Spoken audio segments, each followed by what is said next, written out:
No one would want to live like that, repeating the same thing for weeks, months, and of course for years. And yet, that's exactly how we live now.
What an amazing video, and I think it already says it all. What an incredible resilience. President Zelenskyy, dear Volodymyr, Your Majesty, Your Royal Highness, ladies and gentlemen. Every year at the 4th Freedom Awards ceremony, we hear extraordinary stories of courage, resilience and heroism. And today is no exception. And to my mind, these stories show that President Roosevelt was right to prize the 4 freedoms above all else. Because too often we don't notice that those freedoms are under threat until it's too late. And nowhere is that threat clearer than in a war. The fight for freedom is at the heart of the award that I'm privileged to present today to President Volodymyr Zelenskyy. Since the start of Russia's full-scale invasion over 4 years ago, you, Volodymyr, have been the symbol of that fight for freedom in Ukraine, of the need to defend that freedom with everything you have. And the key message you've emphasized over and over again is that protecting freedom is a duty shared by everyone. Everyone can play their part. And so we see you in the international arena, actively working to exert influence wherever you can. But we also see you visiting the front lines and the sites of bombed buildings anywhere in your country. And above else, we see you among the people of Ukraine. So it speaks volumes that you only agreed to accept this award if you could do so on behalf of all the people of Ukraine.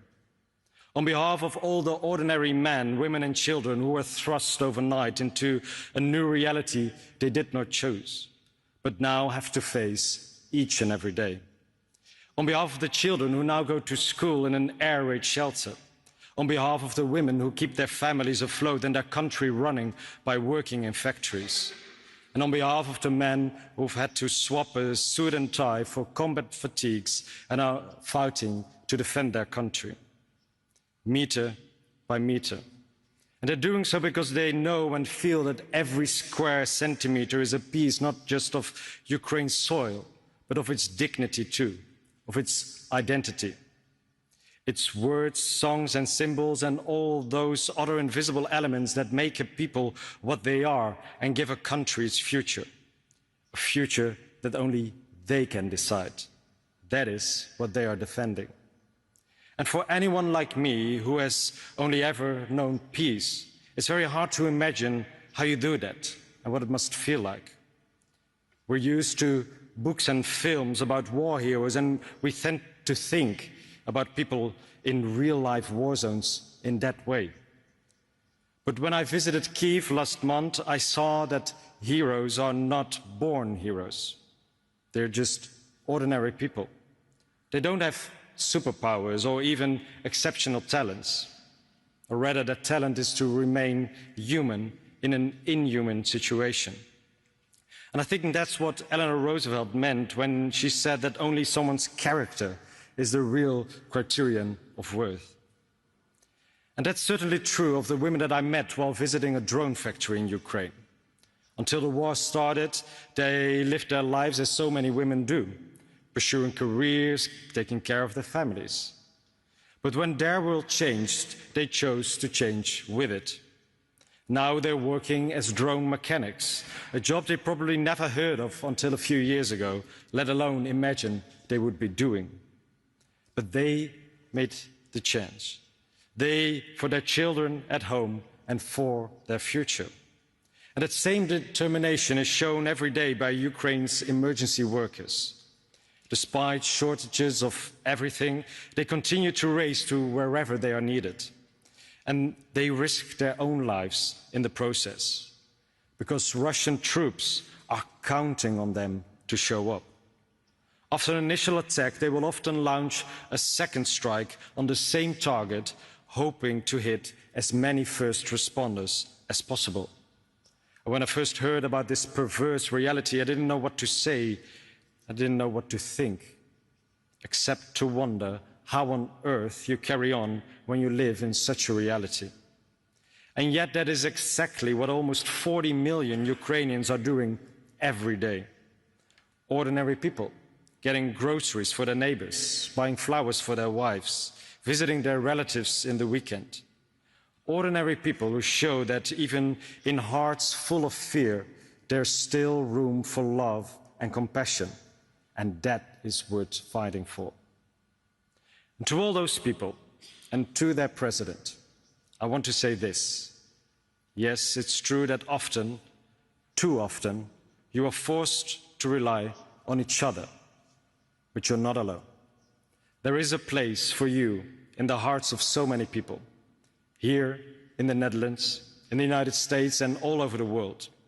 For Ukrainians who have turned their lives upside down to defend their country, who rush to help the victims of each new airstrike, who talk with government leaders and negotiate and show us that we can achieve what we can achieve when we stand up for the freedoms that President Roosevelt spoke about.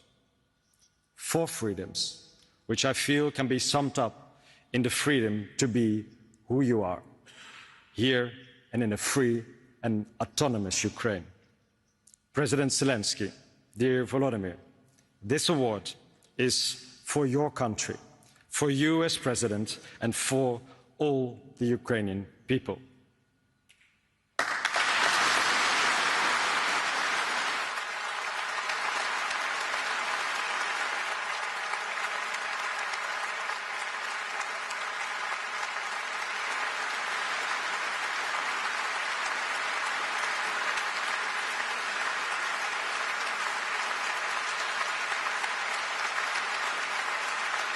And may I now ask Elizabeth Roosevelt Johnston to come forward.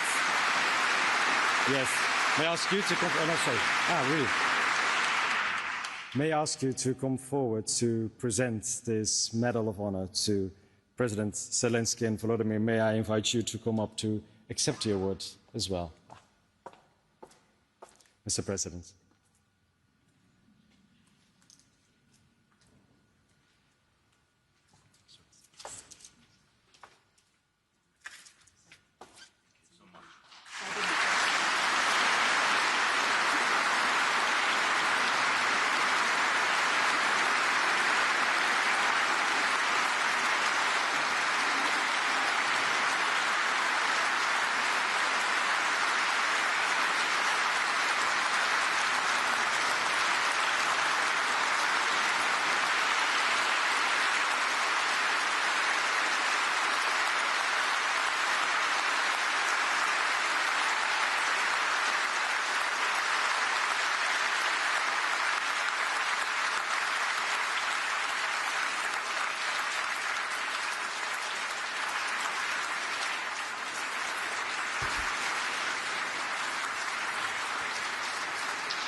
Thank you so much.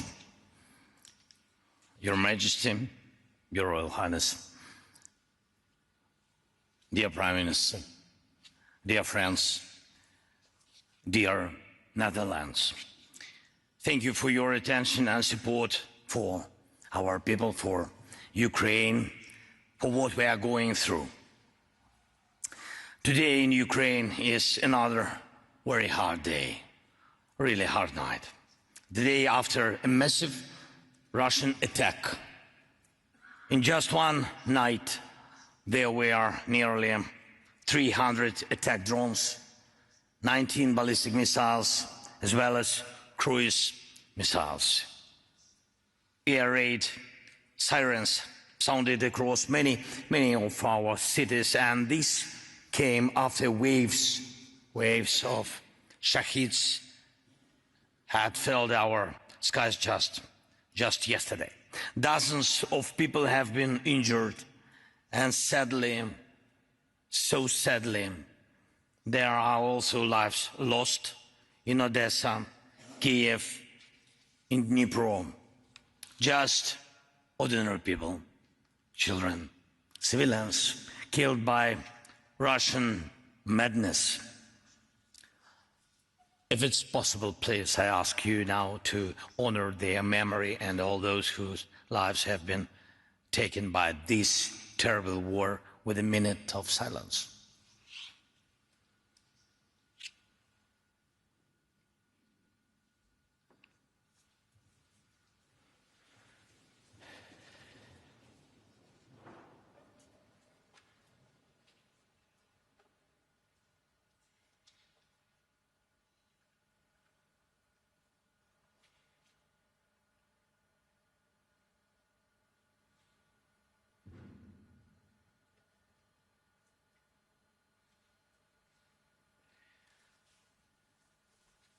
Thank you so much.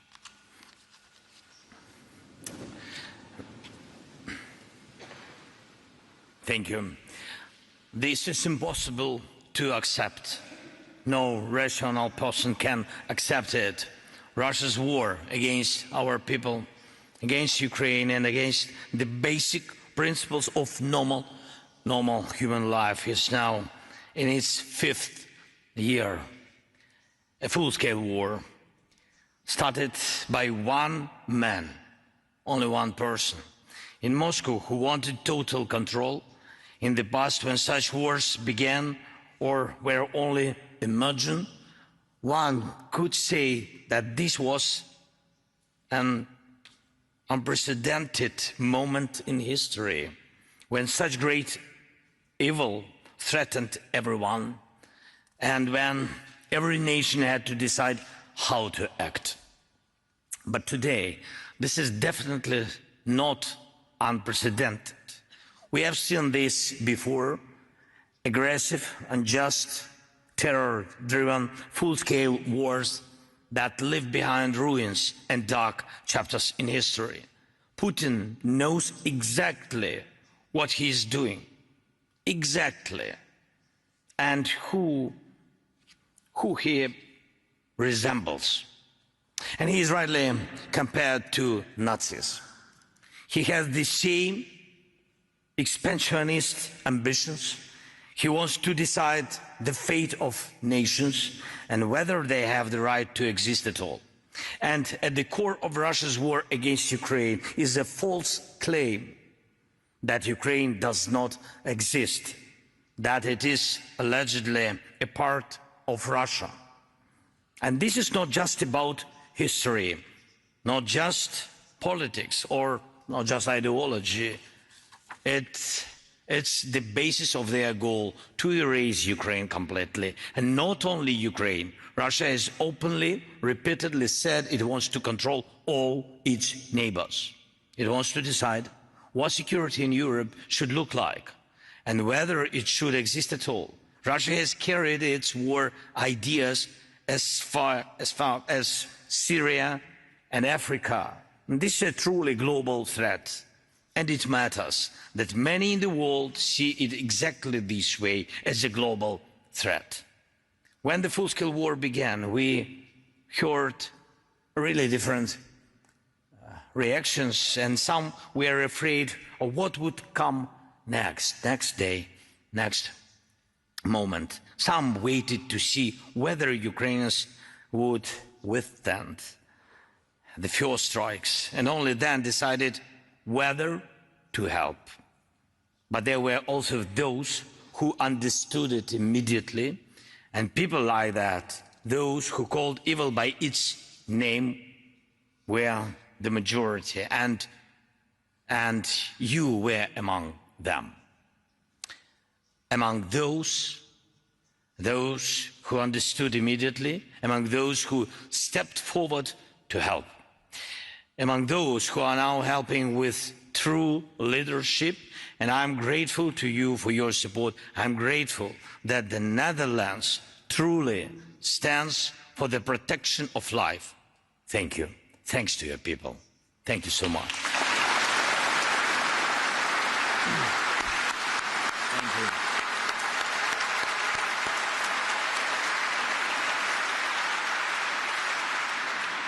you. Ladies and gentlemen, the world didn't look away from this war. It did not hand Ukraine over to a predator. And that has changed a lot, not only, by the way, not only for Ukraine. I'm convinced that because of this, we still live in a world that is not divided among predators. A world still built on the values of freedom and respect for human life. Yes, wars continue. Sadly, people are still dying. Yes, we often hear that international law and the global order are broken, but there is still a clear majority of nations that recognize that war is not normal. Killing people is not normal, and aggression and violence must be stopped. People feel this, really.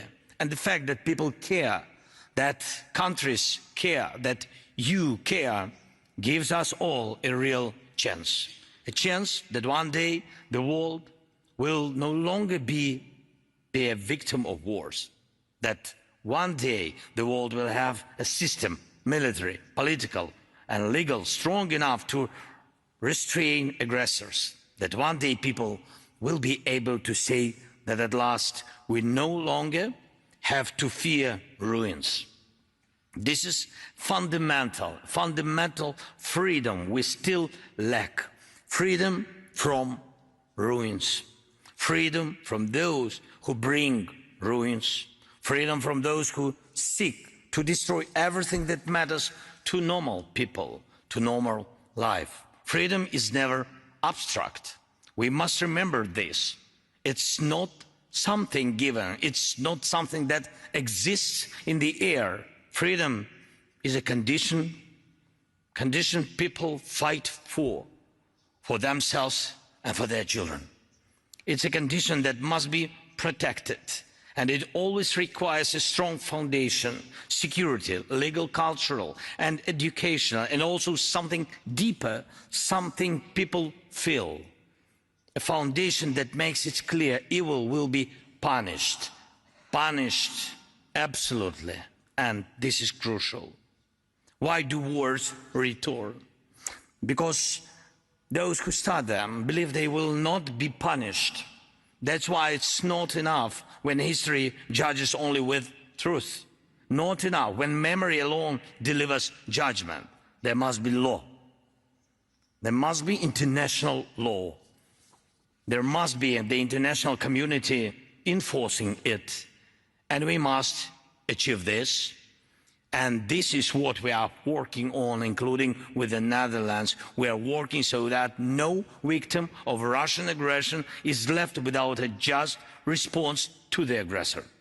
Yes, it's critically important that you and our other partners continue to support us with weapons, especially air defense is crucial. It's important that together we can stop this war and that diplomacy can work. It's important that pressure on Russia continues, sanctions and all other restrictions. But it's just as important that Russia is held accountable for this aggression, legally and practice. And that Russian war criminals do not enjoy normal life, but face fair sentences. This is necessary, just as it was necessary after the Second World War. And this is what we are doing here in Europe. Here in the Netherlands, we are working to launch the tribunal for Russia's aggression against Ukraine, and I thank you for your help. We are working to ensure that the international legal system is firm and uncompromising toward Russian war criminals. Please support this. And please remember, all freedoms are fragile without the most basic freedom, freedom from ruins. Without basic security, and when those who start wars feel no accountability. So do not let Russia go unpunished. Thank you so much.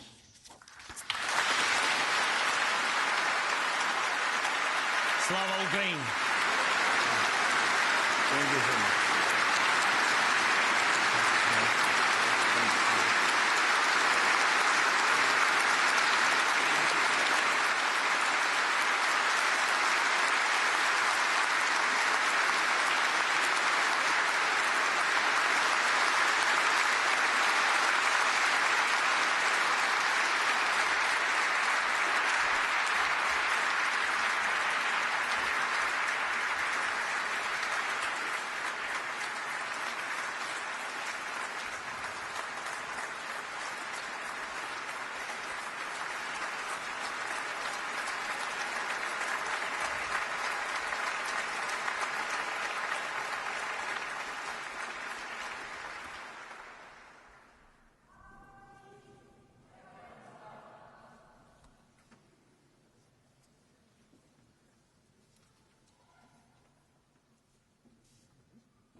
Eleanor Roosevelt once said that human rights begin close to home, in our streets and neighborhoods, in our schools and communities, in the way we treat each other every single day. And this is why, for the first time, the Roosevelt Foundation is proud to present the Youth for Freedom Award. The Youth for Freedom Award honors young people in the Netherlands who are standing up for the four freedoms. Young individuals who inspire others to speak out and make a difference. And this is exactly the purpose of Deel de Duif, Share the Dove of Peace. Deel de Duif shows us that the four freedoms begin with small, meaningful actions. Through open dialogue, the initiators discovered that Muslims and Jews have far more in common than what divides them. They did not keep this discovery for themselves, but decided to share it with the rest of the country. They show us that the four freedoms do not begin somewhere else, not by someone else. They begin with us, close to home.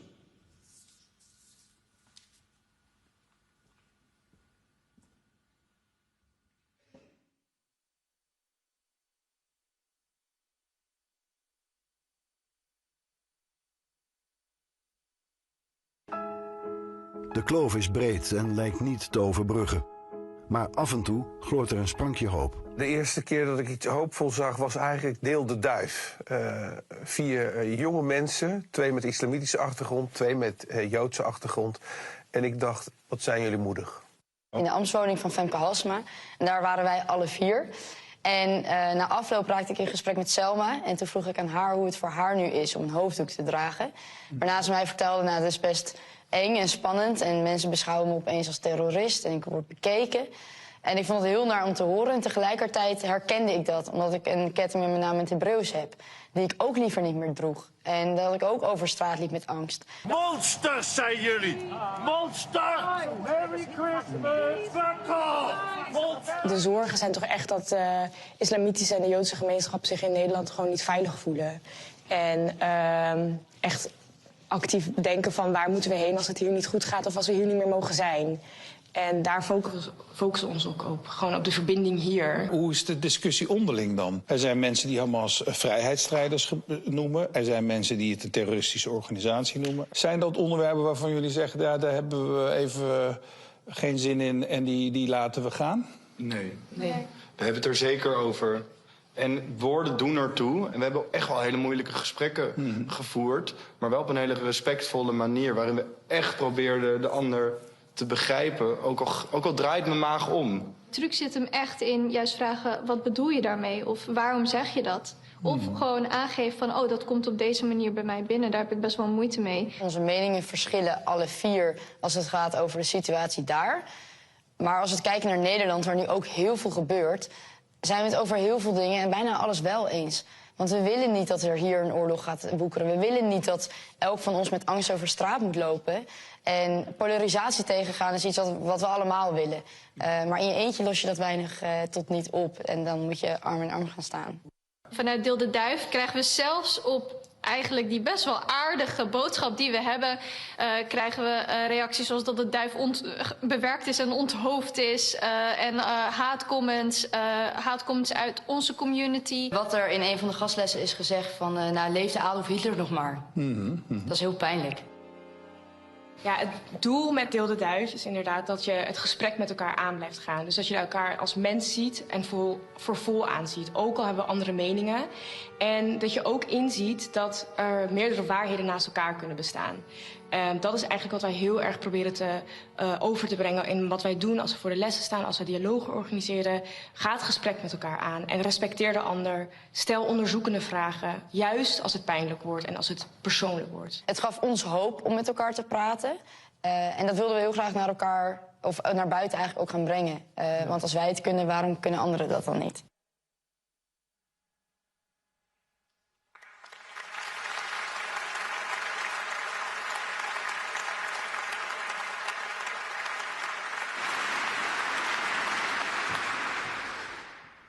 Members of the Roosevelt Academy and family, esteemed laureates, ladies and gentlemen.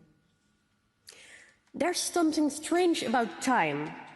One day you go to school feeling forever young, and the next day you suddenly realize you have exactly the same age as the Prime Minister. And yes, Mr. Jette, I'm very aware of the fact that you are indeed a young Prime Minister. However, the beauty of getting a little bit older is that people from the next generation suddenly surprise you with their wisdom and courage. Those two words, wisdom and courage, apply to Deel de Duif. In times of war, polarization, and great turmoil, it's always easier to choose sides. To be either 100% in favor of one case or completely against it. When you show any kind of compassion for the so-called other side, you are easily called a traitor, or even much worse. The members of Deel de Duif might not always completely agree with what's happening in the Middle East, but they do listen to each other instead of just shouting their bold opinions. They show us that engaging in dialogue is not naive at all, but it's the greatest strength we have. They don't just do this, they also teach adults and young people all over the country how to persuade and communicate in a respectful manner on sensitive topics like Muslim bigotry and anti-Semitism, subjects that should not be sensitive but still are. They truly believe in equality and peace, have the strength to be vulnerable, and they give us hope in times of darkness. Therefore, it's a great honor to present Deel de Duif the very first Youth for Freedom Award. Please come on the stage.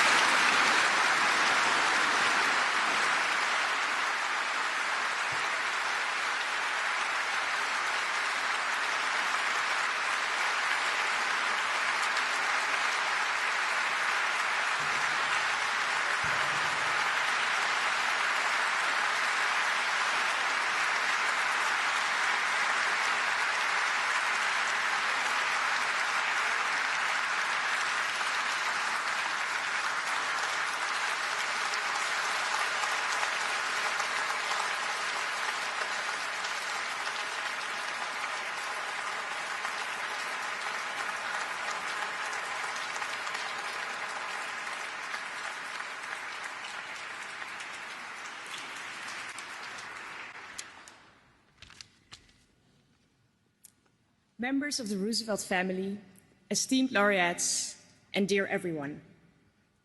We are incredibly thankful to the Roosevelt Foundation for this great honor. Some people say dialogue is naive, that it doesn't solve any real problems. They should try it. Because dialogue, as opposed to a debate, is not something you win. Your perspective does not overtake the others, it broadens yours. You make their story part of your own. Dialogue, if you do it right, is painful and confronting. But it does not only solve conflict, it prevents it. And sometimes, like in our case, it brings friendship. Dialogue, obviously, is not something you can do on your own. And neither is winning a prize. We would like to thank, first and foremost, Noah 1000, whose curiosity and boldness started this journey. Thank you, Noah.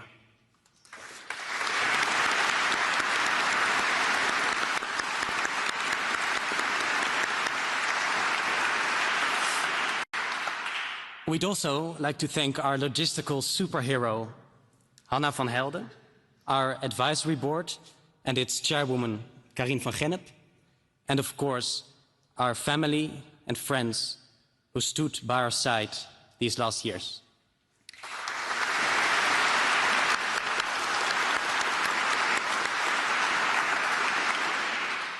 Finally, we would want to dedicate this award to all the young people we have met through the years. Time and again, they have shown how openly they can engage in conversation and how easily they broaden their perspectives. So, by dedicating this prize to the young, we would like to address the old, or slightly older, in and outside of this room. Please, give young people a platform. Let them participate equally in conversations about peace and freedom. Take them seriously. We need their ideas, their energy, and their hope for new, better beginnings. Thank you.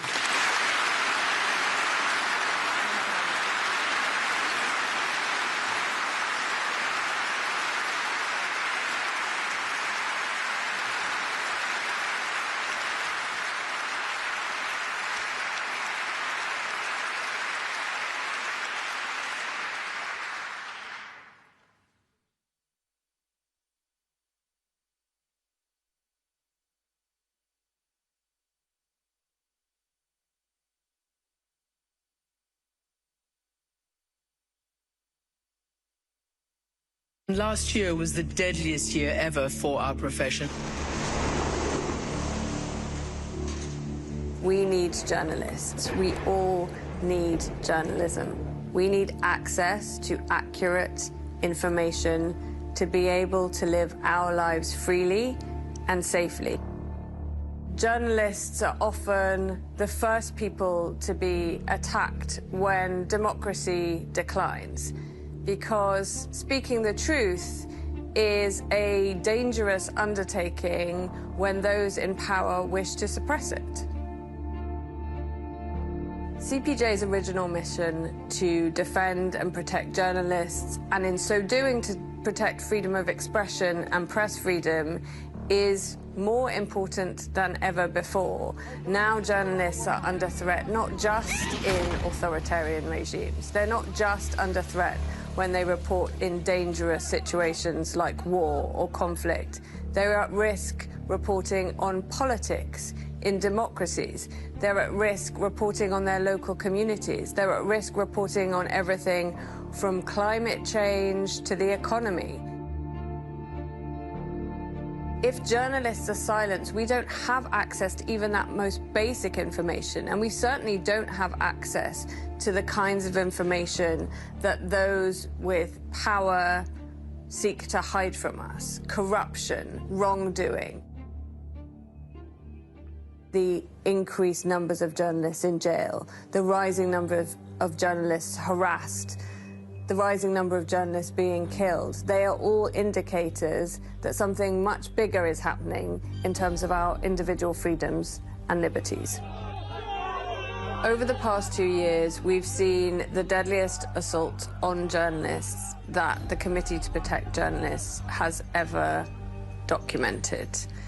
In 2025 alone, 129 journalists and media workers were killed worldwide, majority of them Palestinian journalists. We are reliant on them for information about what's happening inside Gaza. Those journalists are not only documenting that suffering, they are experiencing that suffering themselves.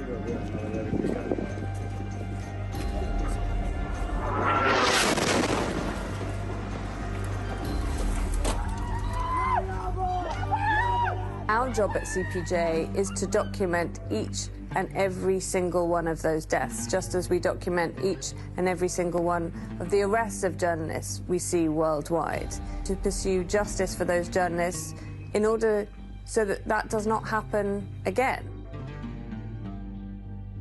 Getting justice for murdered journalists is extremely difficult because very often the very individuals, the perpetrators of those crimes against journalists, are also those who are in power, those who have the ability to investigate and to hold individuals to account. We know from talking to journalists who've been in prison, for example, that simply knowing that there is somebody else out there rooting for you, that has your back, that is supporting you, that continues to advocate on your behalf, helps people get through. I would love a world where CPJ no longer existed, where journalists were safe and could work without fear of harm, no matter where they were in the world, no matter what subjects they covered.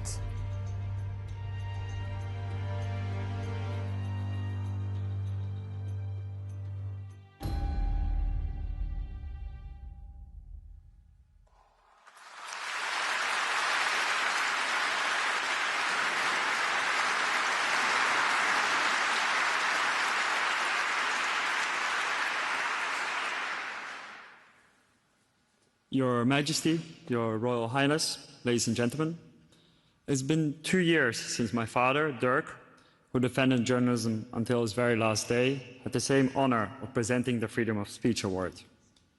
The bitter reality is, though, that since then, the world has become an even more dangerous place for those who dare to speak the truth. I've just returned from Ukraine, where local journalists risk their life every single day, reporting on the Russian shelling. In Russia itself, reporters are jailed for something as simple as calling the war a war. In Iran, Sudan, Belarus, and even across the ocean in America, reporters are under pressure, threatened, and silenced. And no place is more dangerous for journalists than Palestine, where my colleagues are routinely targeted for trying to tell the world what is happening. I could never do justice to all these stories, but thankfully, there is the Committee to Protect Journalism, CPJ, a lifeline for reporters everywhere, no matter how big or small their platform, how global or local their story. CPJ gives a name and voice to the silenced and fights for those who can no longer speak for themselves. It is thanks to CPJ that we know at least 129 media workers were killed in 2025 simply for doing their job, a record number since the group first started their count. Let that figure sink in for a moment, and let it remind us why CPJ's mission matters and why we must do all our part to ensure that such a grim milestone is never reached again. It is my immense privilege to invite Jody Ginsburg, CPJ's fearless CEO, to come on stage to receive this award.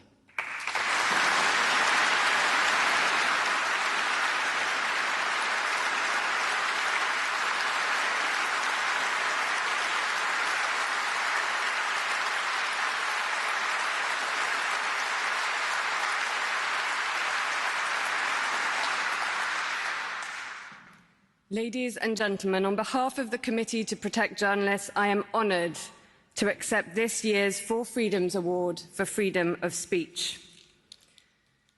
All of us here in this room, no matter who we are, whether king or courtier, president or citizen, all of us need information. Freedom of expression, the ability to seek, receive and impart information is the cornerstone of all other freedoms. For months, as we navigated an unprecedented pandemic, journalists dove in, counting the dead when governments wouldn't. They shed light on the human devastation and unraveled the science, helping us to keep safe. For the past 4 years, it is mainly Ukrainian journalists who have documented the impact of Russia's full-scale invasion. For the last 2.5 years, it is Palestinian journalists alone who have borne witness to the genocide in Gaza. And it is journalists everywhere who for decades have helped expose wrongdoing and political malpractice, social injustice and climate catastrophe. As technology makes lies and falsehoods easier to sow and spread and harder to sift fact from fiction, the need for trustworthy information becomes ever more important. Yet those very individuals and institutions on whom we rely for discovering and disseminating that information are under attack like never before. Journalists are smeared as enemies of the people. They are branded as criminals, then treated as such. They are sent death threats online and physically attacked off it. They are spied on, jailed, and killed. And in the vast majority of cases, those responsible for attacks on journalists are never held accountable.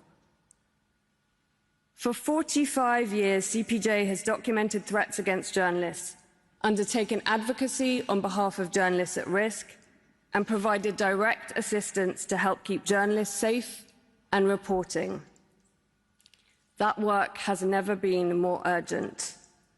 Last year, as you heard, was the deadliest on record, at least 129 journalists and media workers killed worldwide. More than 300 journalists were in jail, more than double the number of just a decade ago.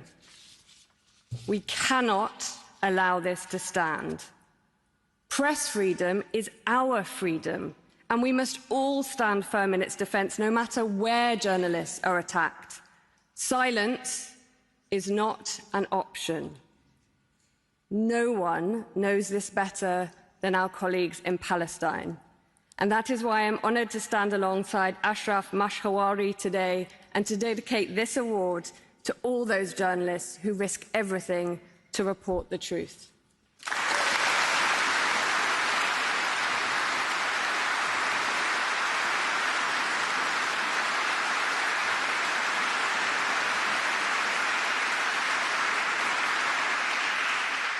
Thank you. Your Majesty, Your Royal Highness, Mr. President, ladies and gentlemen,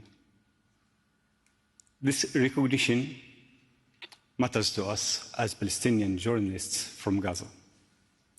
But I stand here today with more than gratitude. I carry the names of the colleagues we have lost. More than 260 Palestinian journalists have been killed over the past 2 years in Israeli attacks in Gaza. Gaza is a small place, so most of us know each other. So every loss was never just a number. It was someone we knew. It was a family. It was a mother. It was a child living with that loss. I have heard those voices, children asking their parents not to continue, afraid it will take them away. Why this is happening? To silence the truth. And when international journalists are denied access to Gaza, and Palestinian journalists are left alone under fire, the truth itself is under threat. We know that, what the silence means, so we continued. Because journalism is not a crime. If we stop, silence wins. And that's why we are facing a dangerous pattern, one that must never be normalized. If this becomes normal, journalism everywhere is at risk.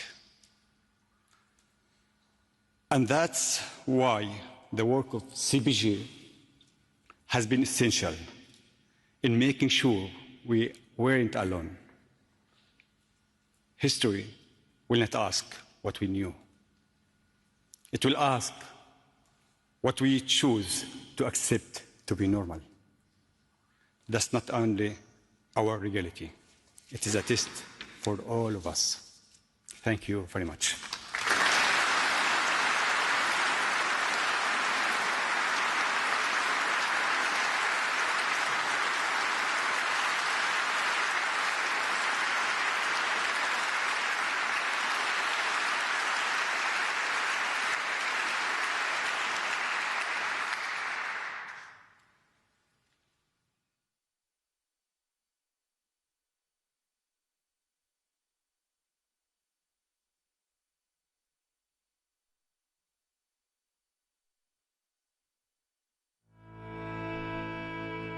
I had hoped to stand before you to receive the Freedom of Worship Award in person, but I cannot.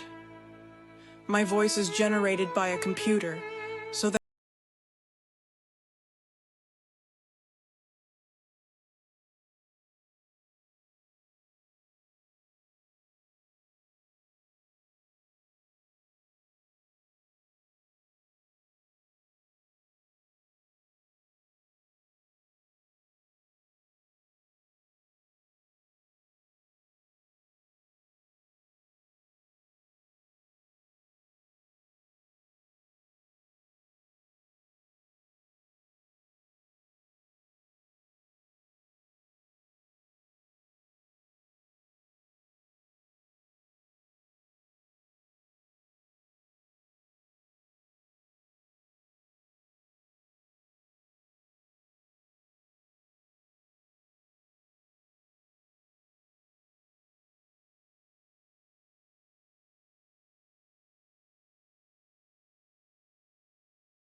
sectarian violence that targets communities because of who and how they worship. And in my own country, I pray in silence. I do not gather publicly.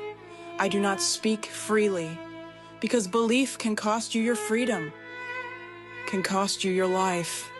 Freedom of worship is not an idea.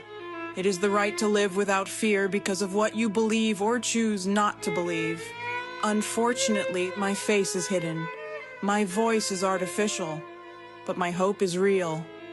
I hope that soon I can stand before you, not in secrecy, not in fear, but in celebration. To celebrate that we truly have the freedom to believe what we choose. I wish you every blessing. I wish every persecuted believer in the world what I long for myself: safety, dignity, and freedom.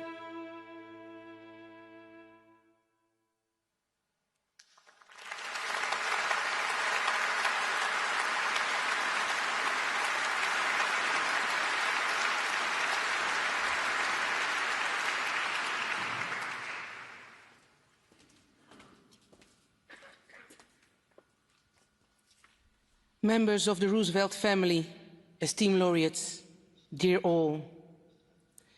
Everyone has the right to freedom of thought, conscience and religion. And this right includes freedom to change his religion or belief, and freedom, either alone or in community with others and in public or in private, to manifest his religion or belief in teaching, practice, worship and observance. So says the Universal Declaration of Human Rights. This freedom of worship, including the freedom to worship no supreme body at all, is one of the cornerstones of today's human rights edifice. Nonetheless, for many believers and non-believers in many countries, daily life differs radically from these solemn words, as we just heard in this powerful testimony. The freedom of worship has always been a vulnerable human right. Among the first 6 prisoners of conscience from whom Amnesty International campaigned in 1961 were 3 clergymen, 2 Catholic dignitaries from Czechoslovakia and Hungary, and 1 Quaker minister for the United States whose religion inspired his activism for racial equality.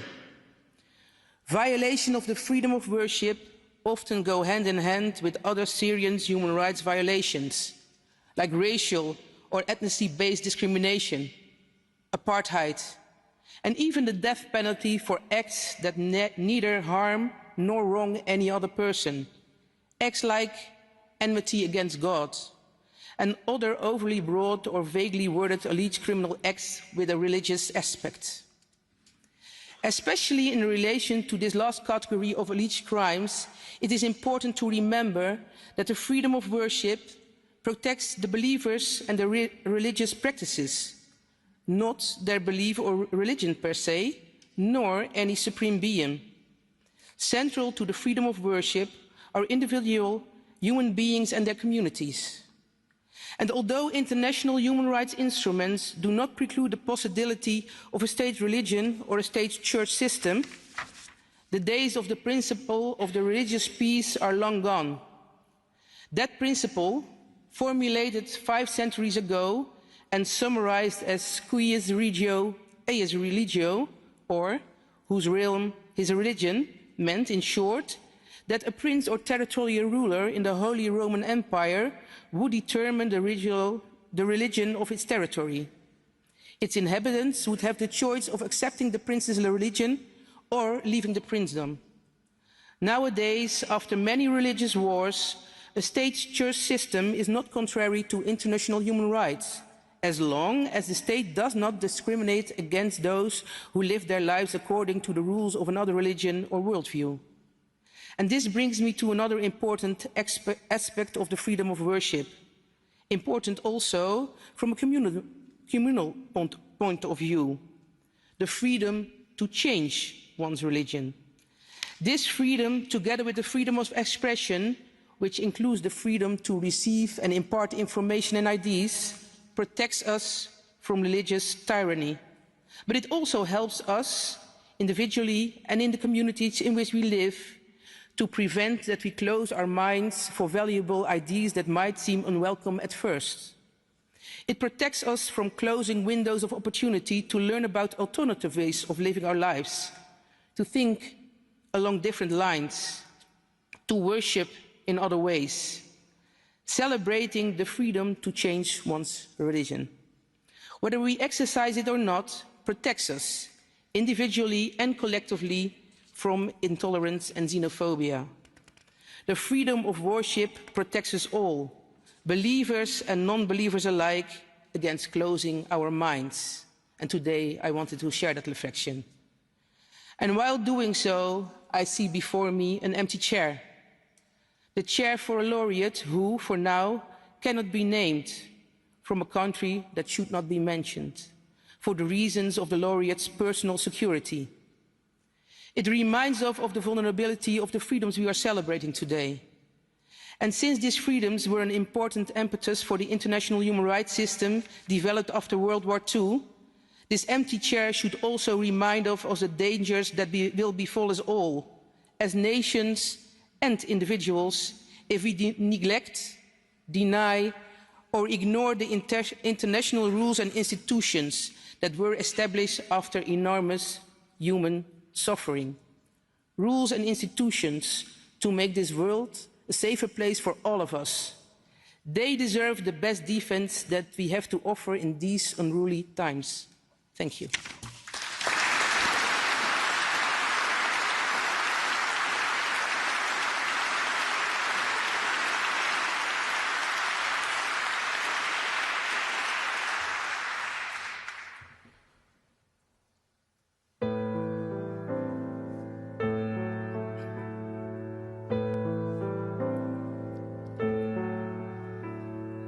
Vreemde hier, ik heb mijn land gelost.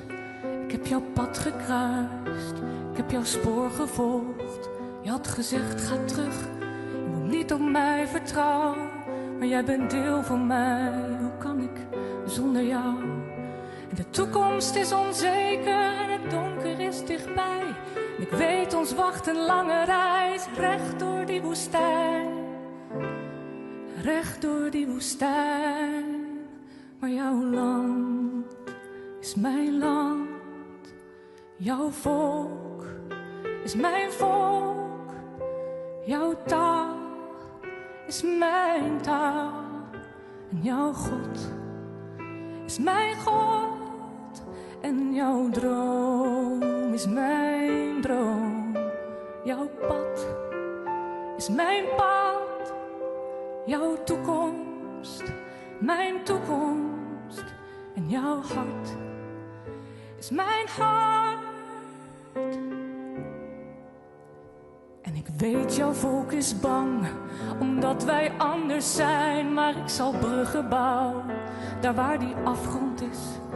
En ik zal terug verlangen, wanneer de wind zal waaien, die uit het noorden komt, van mijn geboortegrond. Maar ik zal sterk zijn en ik zal doorgaan, want ik wil naast jou staan, al zal dit moeilijk zijn. Al zal dit moeilijk zijn, want jouw land is mijn land en jouw volk is mijn volk. Jouw taal is mijn taal en jouw God is jouw God. En jouw deel is mijn deel. En mijn brood is jouw brood. Jouw leven, mijn leven. En mijn dood is jouw dood. En wanneer het donker komt en jouw mensen mij ontwijken, zal ik mijn liefde geven totdat die haat verdwijnt. Totdat die haat verdwijnt. Want jouw huis is mijn huis. Jouw angst is mijn angst. Jouw stilte, mijn stilte. En jouw land is mijn land.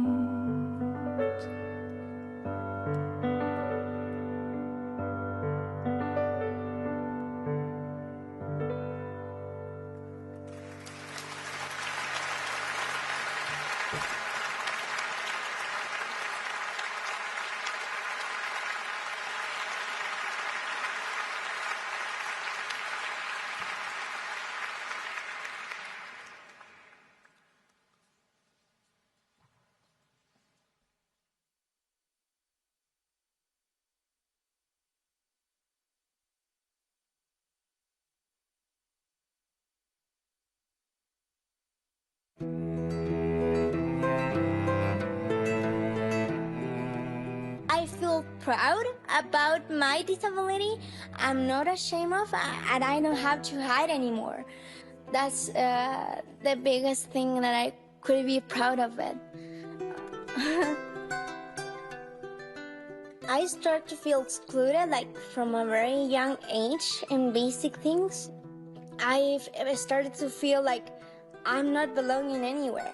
Like, what happened with myself? I want to change. I don't want to have this disability because I don't feel acceptance in my environment. And even when I start like telling to the authorities, not only to my parents, but the authorities at the school, they said that it was my fault. We don't accept children like this because they have a lot of problems and we have to invest a lot, that we decided to cut all the relationship with the school and I leave the system. I've never like questioned myself why things happen to people with disabilities, why we have to live differently and feeling discrimination as the norm for us. So that's why I decided to like do it like collectively and started like creating innovation for people with disabilities. I wanted to find the light on that darkness and do the difference, but I want to also do concrete things. So I use that platform to start doing projects, to start connecting with others, to start getting involved in the UN system to make the difference.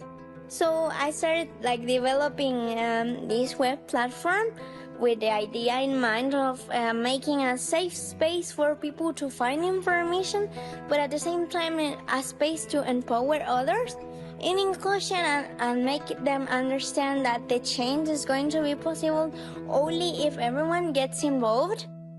And with Laicity Incluye, as an Instagram page, have like more than 100,000 followers on Instagram, and 100 people just applied to be part of the volunteering. And I said, okay, so let's start to work.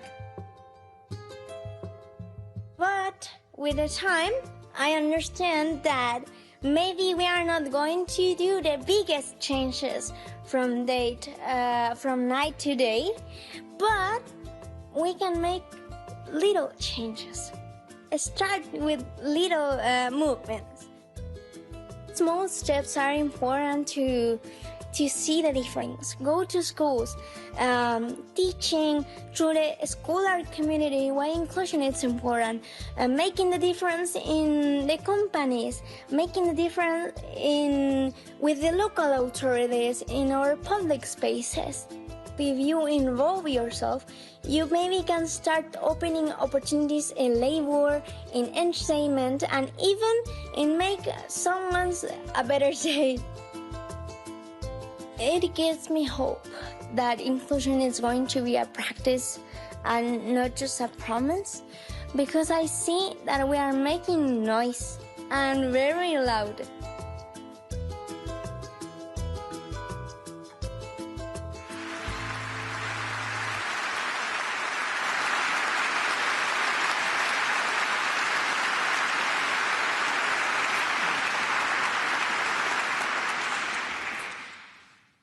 Your Majesties, Mr. President, members of the Roosevelt family, ladies and gentlemen, do you remember that moment at school that you wanted to join and someone said to you, not you, not now?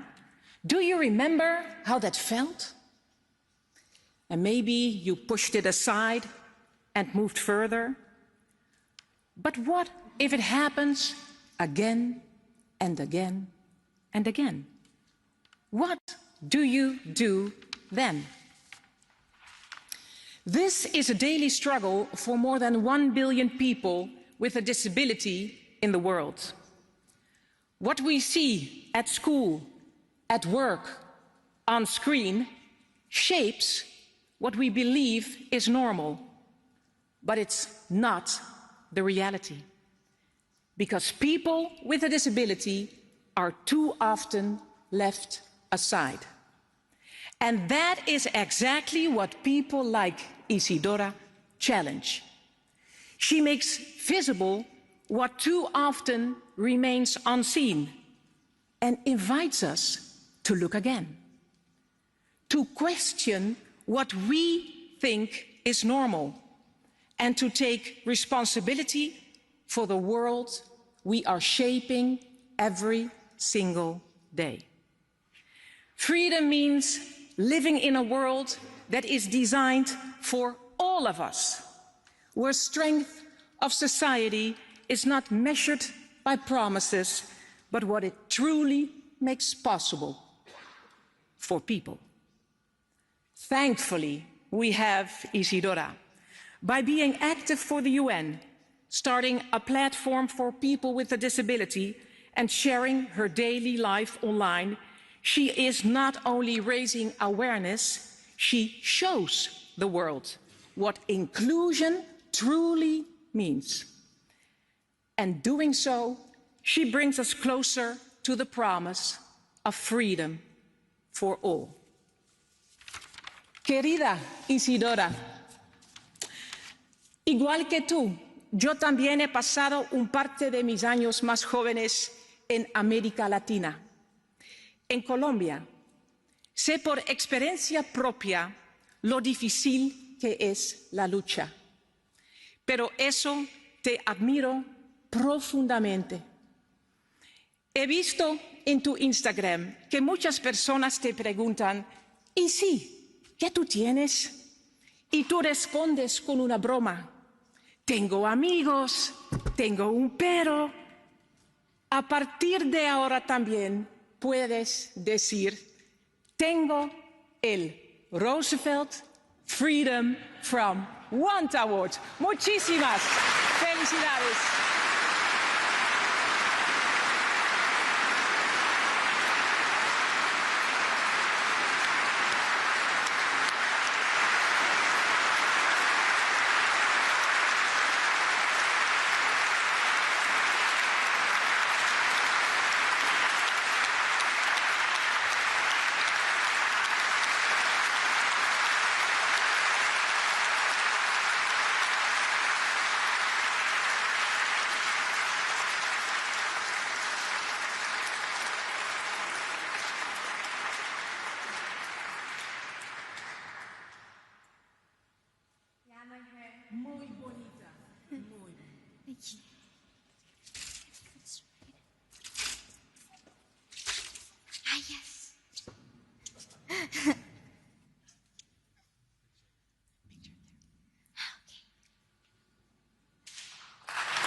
Dear all, well, I came from a land that has been called so many times the end of the world, a place which name is often translated as the deepest place on earth, Chile, that is not only shaped by its distance, it is also shaped by resilience and possibility.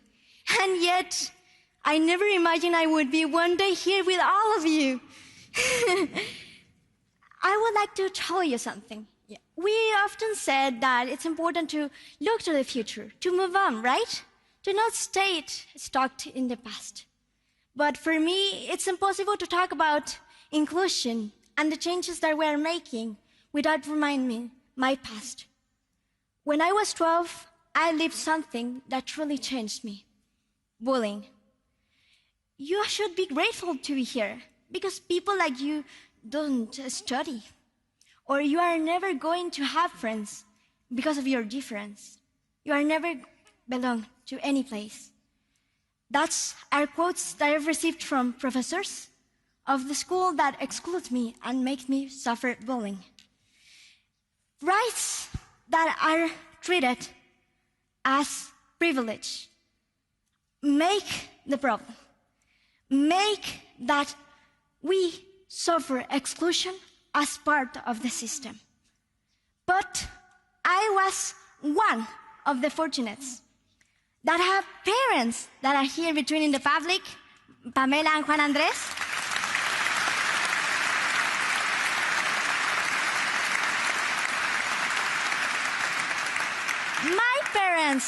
My parents stood by me and challenged the system for my education. But I said fortunate, yes, because I'm one of the lucky cases. Access to education and opportunities is still being a privilege.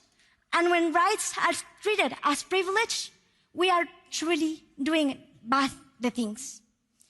Exclusion often begins with misinformation, right? But I would say it's sustained by systems that are not designed for everyone.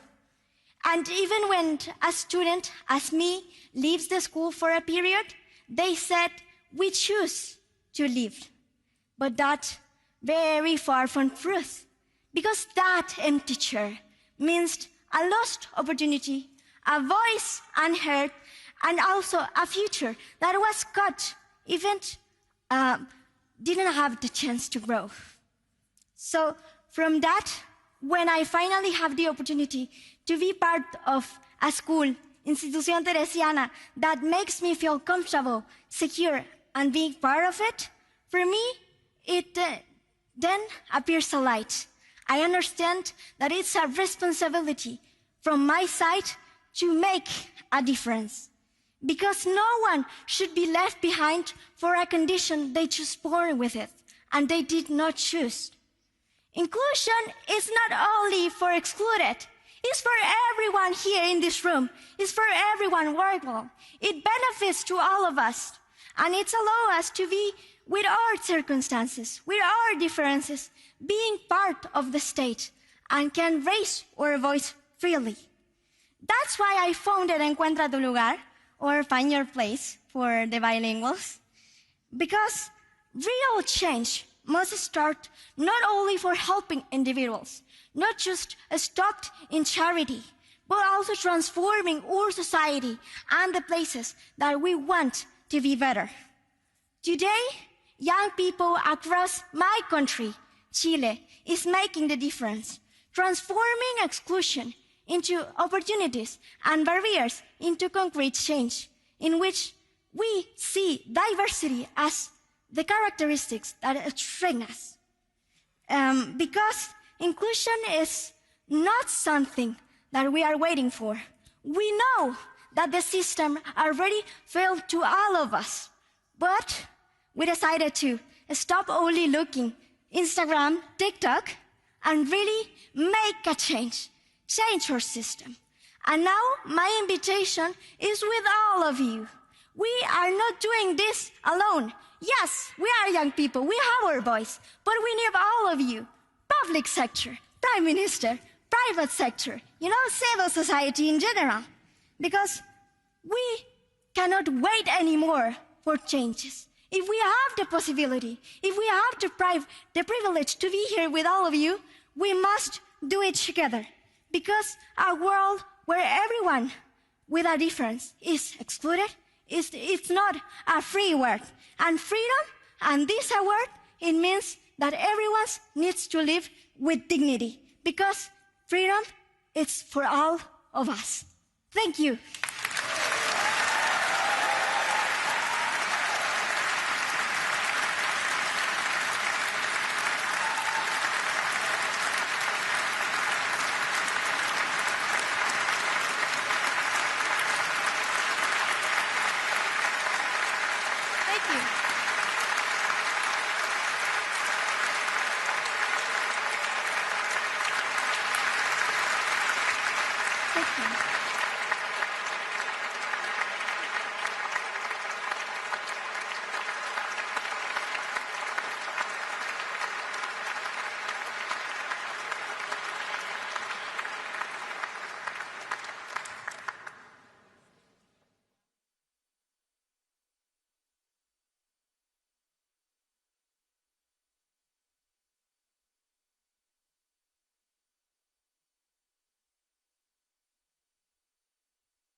Si j'avais un moment de difficulté, j'ai tenu bon, j'ai raconté ma vie, mon parcours de vie, ce que j'avais, la douleur que j'avais en moi par rapport à ce que ces hommes m'avaient fait, parce que j'ai cité cette phrase en disant que j'avais été sacrifiée sur l'autel du vice. C'est vrai qu'il faut vraiment réfléchir, parce que cette honte, elle nous colle à la peau et on a du mal à avancer. Et au regard des autres aussi, on se sent pas bien, on se sent sale. Toute cette boue que vous avez en vous, elle vous colle, oui, ça vous colle pendant des mois. Et je pense que c'est la plupart de ce que ressentent les victimes. C'est vrai que ce procès aura quand même libéré la parole des femmes. Enfin, j'en suis persuadée. Aujourd'hui, les femmes osent parler. Le lieutenant Perret me dit, Madame Pellicot, il y avait une pile de dossiers dans le bureau. Il me dit, ça concerne votre mari. Et là, il me montre une photo, 2 photos, je ne me reconnais pas. Je ne reconnais pas cette femme. Et il me dit, mais c'est votre chambre, c'est bien votre table de nuit, on a perquisité, c'est bien vous. Et là, je crois que mon cerveau a fait une dissociation, c'est-à-dire que je ne réalisais pas, en fait. J'ai mis beaucoup de temps à réaliser que M. Pellicot m'avait violée et fait violer. Donc ça aussi, ça a été pour moi un long chemin, une descente aux enfers, une déflagration. J'explique l'image parce que c'est imagé quand je dis que je me suis pris un TGV plein de figures, c'est-à-dire que je suis totalement détruite. Il faut savoir qu'au départ, je n'avais pas envie qu'on me voie, qu'on me connaisse. Je voulais m'isoler. C'est ce que j'ai fait d'ailleurs pendant quelque temps. J'en avais parlé auparavant aussi avec mes enfants, surtout ma fille, qui m'avait dit « Maman, ça serait bien que tu t'opposes à ce huis clos parce que tu vas faire un cadeau magistral à tous ces accusés. » Donc dans ma tête, tout ça, j'ai mûrement réfléchi. La réflexion s'imposait aussi. Et je me suis dit qu'elle avait raison. Je vais m'opposer à ce huis clos. Je vais affronter ces individus. Mais il a fallu tenir bon. Je ne pensais pas que j'allais tenir toute cette période, parce qu'au départ, j'étais venue que pour 15 jours. J'avais décidé avec mes avocats qu'on viendrait 15 jours, que j'allais repartir. Et quand j'ai vu toutes ces femmes arriver au fur et à mesure dans cette salle des pas perdus, qui sont venues me soutenir, je me suis sentie investie d'une responsabilité. Je me suis dit que je ne pouvais plus partir, parce qu'elles étaient là pour moi, et je me devais être là pour elles aussi. Et il est vrai que j'avais les regards de ces individus parce que la salle était petite. Et j'avais ces regards qui étaient là pour me provoquer, pour me déstabiliser. Mais ils voulaient que je baisse les yeux. Et c'est moi qui soutenais leur regard. Et ça, j'ai eu cette force-là pour aller au bout de ce procès. Là, c'était aussi un deuxième viol pour moi de visionner cette vidéo. Parce que je n'avais pas de conscience quand ils m'ont violée. J'ai vécu des anesthésies générales. J'explique aussi mes absences, mes problèmes gynécologiques. Mais là, oui, c'était violent pour moi parce qu'ils avaient en face d'eux, on les voyait en train de me violer. Et quand le président disait « Monsieur Untel, avez-vous violé Madame Pellicot ?» il disait « Non, je n'ai pas violé Madame Pellicot. » Le premier jour, c'était très calme.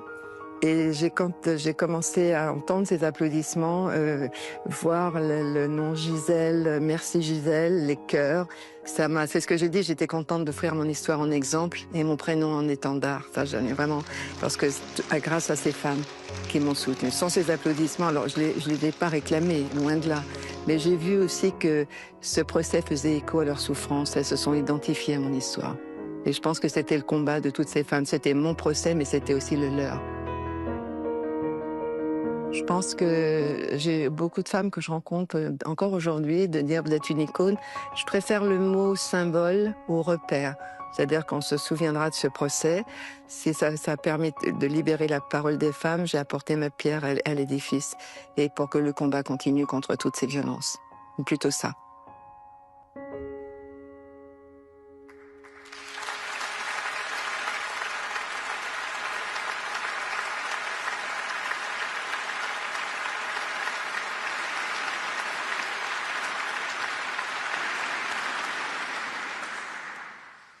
Ladies and gentlemen, today I stand before you not only to honor an extraordinary woman, Gisèle Pellicot, but to share why her courage resonates so deeply with me and with millions around the world. Gisèle Pellicot is a symbol of something very, very powerful. The courage to stand in the light after enduring darkness. Her story is not just one of survival, but it's one of transformation, reclaiming your own dignity and challenging a culture that often protects silence instead of the truth. And this is so personal for me.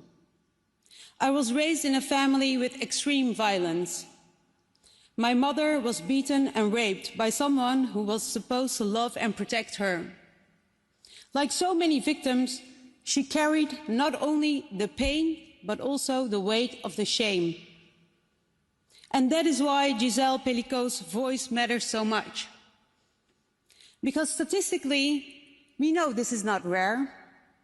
1 in 3 women will experience sexual or physical violence in their lifetime. 1 in 3, so many in this room. And behind that number are real people, mothers, daughters, friends, and many of whom will carry this silence and this shame for years and years, and sometimes even a lifetime. But Gisèle Pellicot has changed something fundamentally. By speaking out and giving up being anonymous, by facing the world with the truth instead of fear, she sent a message that echoes so far beyond her own story. The shame does not belong to the victim. The shame belongs to the predator. And that message is revolutionary. The Franklin Roosevelt Freedom for Fear Award honors those who confront fear and help others rise above it. And in that spirit and his vision of a world free from fear, Gisèle Pellicot has given that freedom a new and urgent meaning. She has given survivors permission to speak. She has given society a reason to listen. And she has given people hope, people like my mother, and so many others that were missing something so long. Validation, dignity, and hope. Gisèle Pellicot does not only earn and deserve this award, you, for me, are the embodiment of this award, Gisèle. I am so proud of you, and I would like to welcome you on the stage.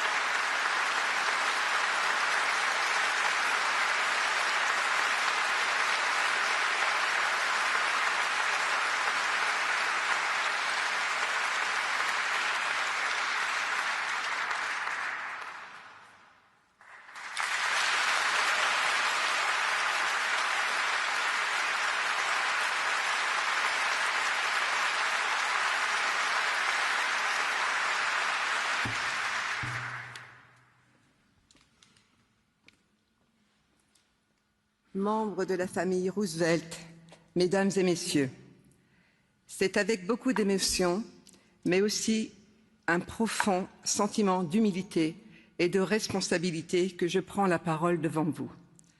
Avoir le droit de vivre à l'abri de la peur est une idée simple, presque évidente. Et pourtant, pour beaucoup, cette idée reste encore aujourd'hui hors d'atteinte. Pour les victimes de violences sexuelles et de genre, la peur est souvent silencieuse, intime. Elle se vit loin des regards et peut prendre de multiples formes. La peur de parler, la peur de ne pas être cru, la peur du regard des autres et en définitive, la peur d'exister. Avec la peur viennent souvent, très souvent, la honte, puis le silence. Un silence imposé, parfois intériorisé. Comme si la violence subie devait être cachée, comme si c'était aux victimes de porter seules le poids de ce qui leur était imposé. Si j'ai fait le choix d'accepter ce prix, c'est pour pouvoir l'offrir symboliquement à toutes les victimes de ces violences. À celles qui ont parlé tout autant qu'à celles qui se taisent encore. À toutes, je veux dire que même si elles sont isolées, elles ne seront jamais seules, car nous sommes des millions à avoir connu cette violence ou y être encore confrontés aujourd'hui. Leur dire qu'elles possèdent des ressources qu'elles ne soupçonnent pas et qu'elles doivent croire en leur capacité à surmonter cette épreuve, même lorsqu'il semble qu'il n'y ait aucun espoir de s'en sortir. Mais pour que les victimes puissent parler et demander de l'aide, il faut qu'en face, la société soit prête à les écouter et à leur tendre la main. C'est pourquoi je souhaite également dédier ce prix à toutes celles et ceux qui œuvrent chaque jour pour accompagner les victimes et faire reculer la violence sexuelle et de genre, acceptant ainsi de se confronter à leurs souffrances et à ne pas détourner le regard. Leur courage et leur dévouement doivent aussi être reconnus, car cet engagement implique souvent d'importants sacrifices. Enfin, je souhaite également dédier ce prix à toutes celles et ceux, trop nombreux, qui n'ont pas survécu à ces violences et dire qu'ici, que nous ne pourrons jamais les oublier. Mes pensées vont à leurs proches et à toutes celles et ceux qui font vivre leur mémoire pour que leur perte ne reste pas vaine. J'ai la conviction profonde que vaincre les violences sexuelles et de genre est possible, mais ce combat est générationnel. Il ne pourra se gagner que si chaque génération transmet la suivante les progrès qu'elle aura permis d'accomplir. Mes derniers mots seront pour nos jeunes générations, qui sont l'avenir. À celles et ceux qui grandissent aujourd'hui, qui refusent la banalisation des violences, qui osent parler, qui osent écouter, vous êtes déjà une part de la solution. Vous portez une exigence nouvelle, celle d'un monde où la peur n'a plus sa place. C'est en vous que réside l'espoir que cette liberté devienne enfin une réalité et que plus personne n'ait à apprendre à vivre avec la peur. Je vous remercie.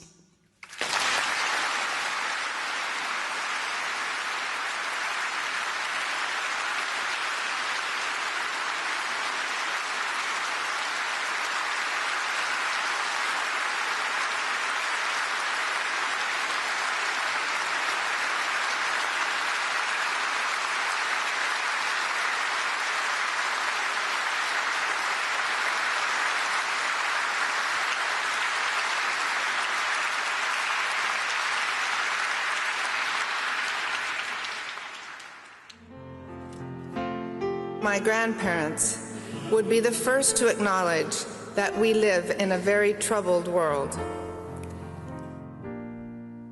In such a world, the four freedoms can help us build the bridges of our common humanity. Mine eyes have seen the glory. I bring you greetings from my family, and it is such a distinct honor and privilege to do so.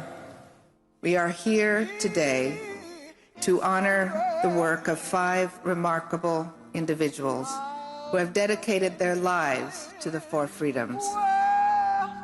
The grapes of wrath have been stored. You had learned not to be intimidated by the forces of evil. Your spirit of tolerance remains a beacon of hope for humanity, and for this, we thank and honor you today. It transfigures you and me, and as he died, glory, glory, hallelujah. Let us remember the joy of these laureates' courage, not just their actions, but their love of humankind. Hallelujah, oh, glory, 'cause my God's We'll do this together. We can make a difference, from the small places close to home to the grand halls of decision. We will be together.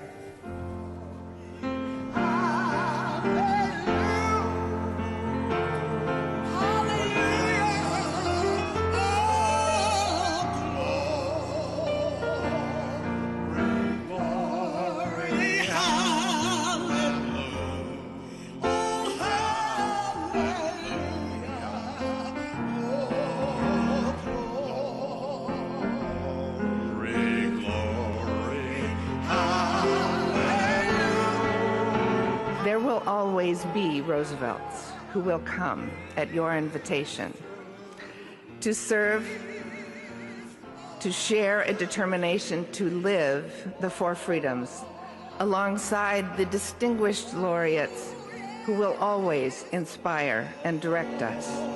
glory, glory,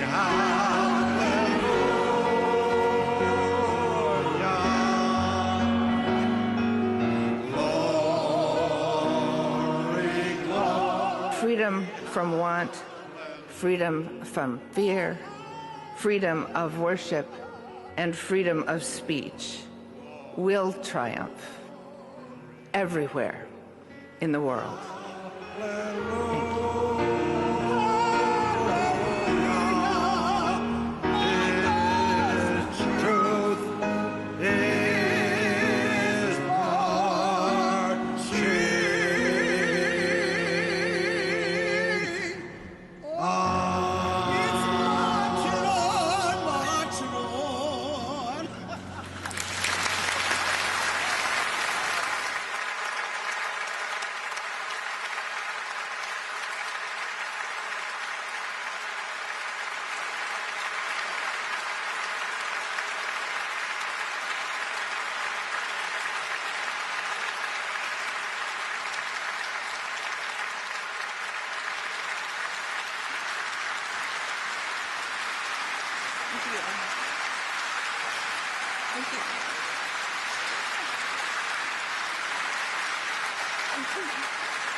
Thank you.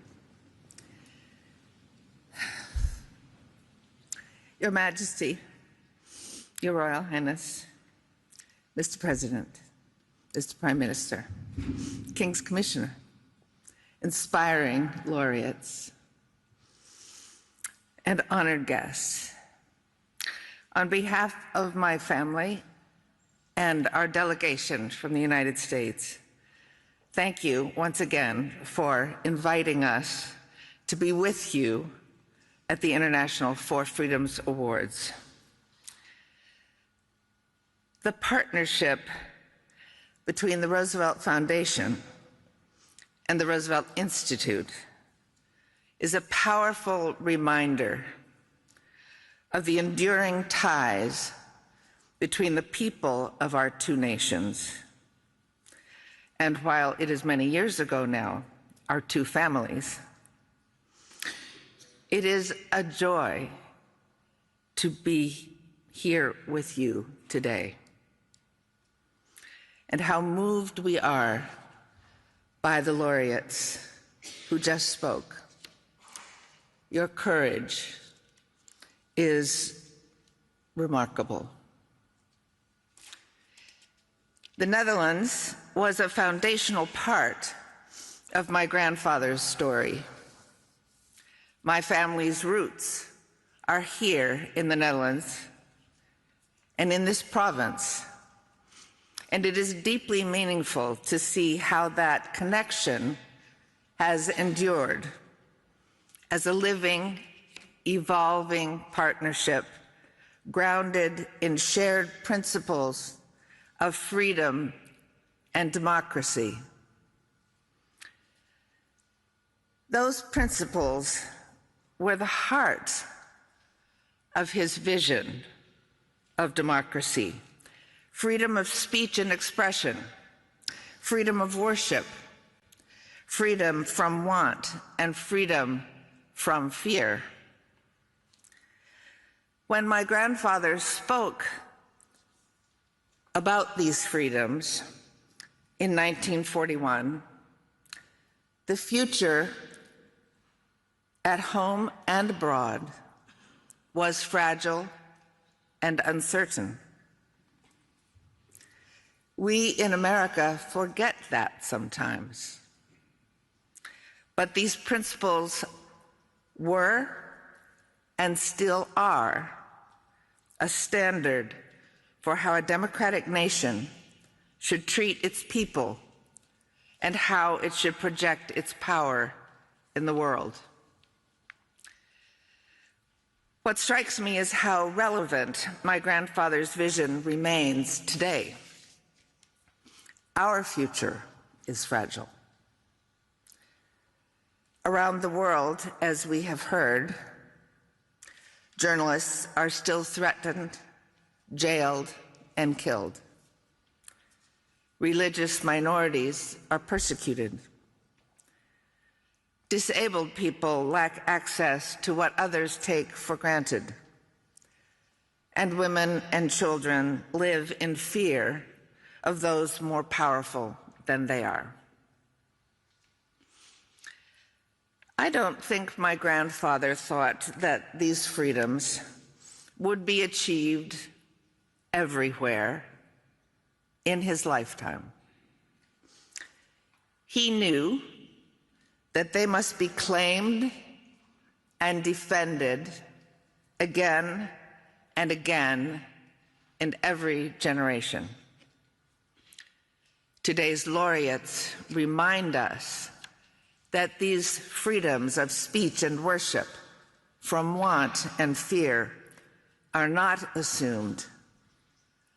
They depend on the courage and commitment of people willing to speak of them, to fight for them again and again. That is the rhythm of humanity, I suppose. But we cannot opt out because we are discouraged. My grandfather did not get discouraged because he and my grandmother believed deeply in democracy and in the right of all people to determine their own future. The four freedoms are the principles that drive toward that. While today, those principles again under threat, we see them being defended with extraordinary courage by many, most notably by President Zelenskyy and the people of Ukraine, who have stood firm in the face of immense sacrifice. Their fight is a daily reminder that the struggle for freedom is not confined to the past. It is as urgent today as it was 80 years ago, and it will always be urgent. An American journalist, Terry Moran, described democracy as vitality, as our voices, the voices of all, no matter their wealth or station or heritage. Now, when we in America gather to express our views in town squares and union halls, in the streets and in churches, we sing. Songs, no matter the quality of our tone, links us to history, brings us together, knits our emotions, and gives us energy and focus. One of those songs, a simple lyric and melody, I won't sing for you, by a young woman named Heidi Wilson, who's from the state of Vermont, near where I live, wrote a song called Hold On that everyone can sing, whether they've learned it or not. It goes like this: hold on, hold on, my dear ones, here comes the dawn. And sing it over and over again. It is deeply humbling and deeply encouraging to stand alongside all of you. I have no doubt that my grandfather, while he might be grieving for so much of what's going on around us, would be immensely inspired by the work being done by each of you. And he would send my grandmother to be with you. Thank you.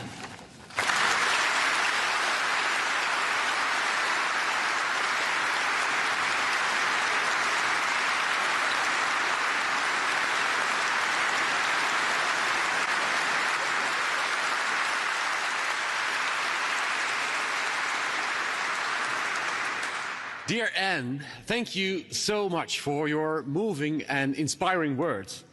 You truly embody our fight for the four freedoms. And you have been, and always will be, a great friend and inspiration to us. You carry the legacy of your grandparents with grace and conviction. And in so many ways, you reflect the spirit of your grandmother, Eleanor.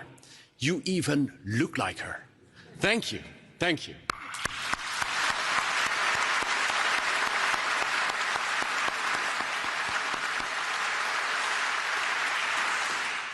Ladies and gentlemen, please remain seated while the royal family, the laureates and the presenters will leave the church soon. And then please follow the directions of our protocol assistants.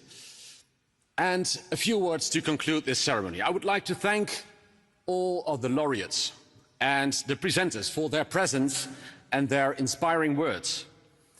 Your examples inspire us to advance the cause of the four freedoms. You remind us that we must continue to dedicate ourselves to the protection and the promotion of human rights for everyone, everywhere in the world. Thank you. Today, the laureates showed us their examples of courage. So let us also find the courage to do the right thing, to be concerned about our brothers and sisters, and to be involved in the struggle for freedom and human rights, far away and close at home.